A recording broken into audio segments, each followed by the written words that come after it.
So recently I played Until Dawn for the first time, and I gotta say, these PlayStation games I've been playing have really been impressing me, and Until Dawn is one of many games that became an instant favorite for me as soon as I played it. It's a little out of my usual genres too, because it's not only a horror game, but it's one of those every decision matters kind of games, like Life is Strange and games where you decide how the story goes, but it is a little bit more intense than most of them. I've played Life is Strange before. I'm about to play Detroit Become Human. These choices actually decide life or death. You can kill pretty much every character in the game if you choose the wrong thing. If you don't make a quick time event, you could be costing your favorite character their life. There's so many things you can do with this game, wrong and right. For example, like the game has these choices for which path you take. Whether you want to take the safe route, which has slower quick time events and it's a little easier, or if you want to take the more dangerous fast pace route that has faster quick time events and a little bit more danger to it, but you get there faster. And thank God for my buddy Beach Balls guiding me, because I always thought slower routes would guarantee my safety. I was not going to take any shortcuts for no reason whatsoever. I kept on like, oh, I'll just avoid it, blah, blah, blah. It doesn't matter. But if you don't take shortcuts in certain parts of the game, you can cost other characters their lives.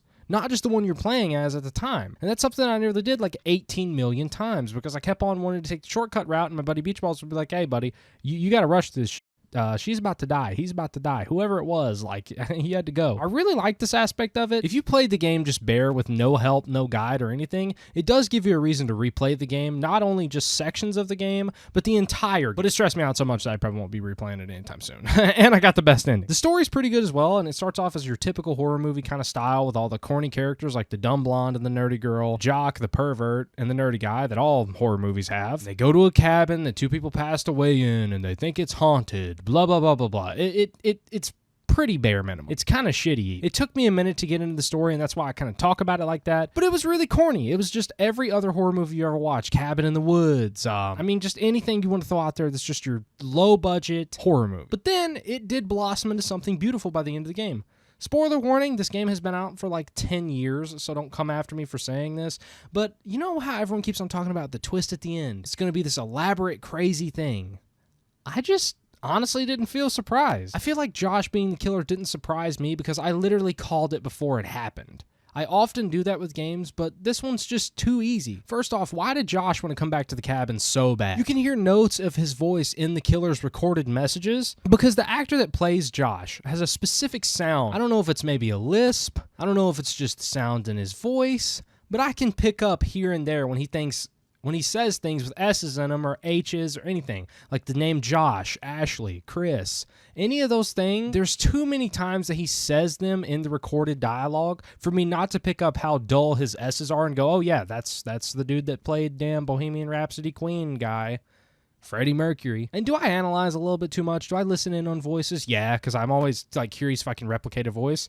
But I mean, come on, bro. Like that one's just too easy. I pre-fired it mad early, and I'm not upset, but I don't know. I feel like that was a very easy part to go, okay, well, yeah, he's just pretty much getting revenge for them literally pretty much getting his sisters killed. A direction I actually didn't predict was the fact that he didn't know what was actually going on. He didn't know that people were actually dying on the mountain. Obviously, he was crazy, so he probably really didn't care if one of his contraptions may have killed somebody because he was a little bit off his rocker. But the fact that he was like, oh, well, I didn't kill Jessica. I didn't see her die. All that, where he's like a schizophrenic lunatic, but he still has some self-awareness where he was like, I didn't do that. That one I actually didn't do.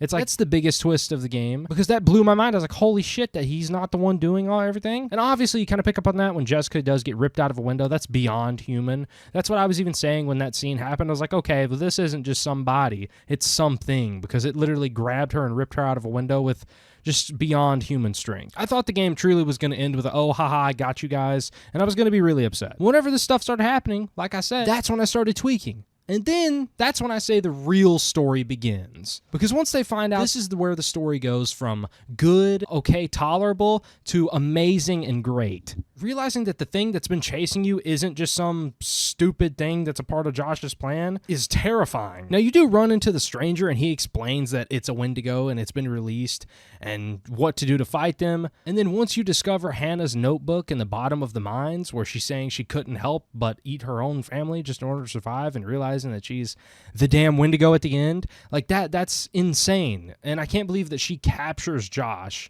It's just a really insane story. It completely put me in shock. Because when they're saying that cannibalism releases that spirit or whatever you want to call it. That was fascinating in the sense of I was like, okay, well then somehow popped up out of the ground. It was like It almost, where you know how like every however many years it just pops up and starts killing. That's what I thought it was going to be like. I was like, okay, well it's just going to pop up and hunt until dawn, right? Another thing I really liked about the story is how differently the character stories go than you actually kind of predict.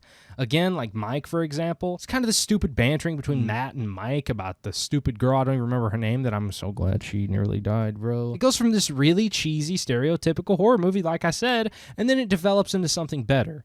If you do the right things as Mike, you will save Jessica, and he saves a lot of other people because he does kill most of the creatures out of everybody. And I feel like he becomes almost like the hero in a sense because he fought the hardest. I feel like he was in the most danger, but overcame it. Again, if you play the character and do it right, like I did. Sam also kind of becomes this hero-ish in my brain because she did kill the last batch of them in the cabin at the end, but Mike and her did come up with that together. So I feel like they're very like the people keeping everyone alive. Ashley and Chris kind of fall in love with each other as the story goes, and you know, it's kind of just neat to see how you decide how to fumble her.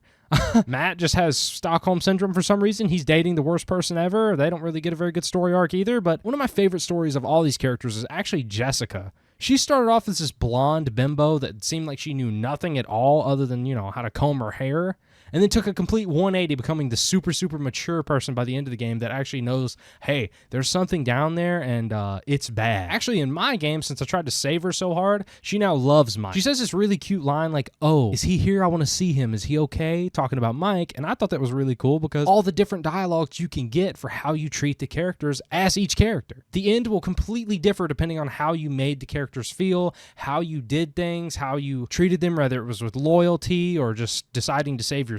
Kind of get to see a little bit of taste in this because as Matt, I did completely run off and leave. I think her name's Emily. I completely abandoned her, bro. I'm gonna be so for real. She was so annoying, and then at the end, she's pretty much cussing me out. She's like a baby mama that I just didn't pay child support for, you know what I'm saying? Now, I'm not much of a scary game person, but seriously, I think this game's phenomenal. This game isn't as scary as I thought it would be, or could be. You weren't really in control of running from something other than the quick time events, and there wasn't many jump scares. It was a lot of just atmospheric scares, anxiety-inducing things like noises, or maybe just something in the actual normal environment would make a noise, like a tree, a deer, or something like that. But for the story, this game was phenomenal. Now, on a complete different note, I have heard that there's a movie for this game, either coming out or has come out, because I was looking it up, and apparently it's already out. I don't know. I probably wouldn't have even made this video if I'm being so for real. But I don't know how a movie for this game would turn out. The fact that you get to decide how the story goes is kind of the selling point for this game to me. It's cheesy and kind of just mid in every other aspect, unless you choose the right direction for the story to go, you know what I mean? It's like those books as kids where you turned to a certain chapter and you chose a certain direction of the story for it to go in, and I just can't imagine those books or something like Until Dawn not having that in it, because that's kind of the selling point. It's not that good of a story. It's not that good of anything other than the fact that you get to choose how it goes. To observe a story like this just looks like a really cheesy horror movie. That's really it. It just looks like Cabin in the Woods on a diet, especially at the start, because it leads into something good, but it could just be really hit or miss for me at the beginning. Like I said, I can't imagine taking away so many different alternate paths that the story can go and making this into just a linear story, because then they'd have to decide for us. They'd have to go, okay, well, do we want to kill this character, or do we want to keep them all alive, or what? Then it could just become a really shitty movie, just like every other horror movie, where either they all die, a few die, or they're all saved somehow and they all live. It's just a really debatable thing. And again, about the whole cheesy thing, this game's dialogue itself just isn't amazing either. Until the later parts of the game, it can be way too cheesy and just dumb. Like, my buddy TK was so irritated when I was streaming this that he would not watch me play the game, because stuff like the shadow of a Ford F-150 flying by you in the woods and just going, oh, what was that? It's kind of a mood killer, dude. It just didn't feel real. It didn't feel right. It just wasn't that good of dialogue or that good of a story to make it into a linear story instead of having this freedom to choose which direction everything goes. I feel like that's just the selling point of the whole game. So how are you going to make a movie that doesn't have that in it? They need to make one of them interactive movies like Netflix has or something. I just hope that maybe the movie will be completely different, or they just won't chop the cinematic adaptation of this, because I just don't want it to be completely horrible. Now, like I said, I looked this up, and it says the Until Dawn movie's release date was in April, and it's already out. So I don't know. I don't know if it's already out. I don't know if it's already something. I have no idea. I don't know if they're making a new one because that one was shitty or what. Because my buddy Cody told me that it wasn't out and he was excited for it. And then now I'm reading that it's already out. So I'm not sure. But again, take away from this video what you will. I just wanted to talk about the game. Anyways, that's all I have. So I hope you guys enjoyed this. And if you have any more recommendations for games, please leave it down below in the comments. I will probably get to them because I really wasn't going to play Until Dawn until you guys kept on telling me about it. So yeah, I'll see you guys later. Bye.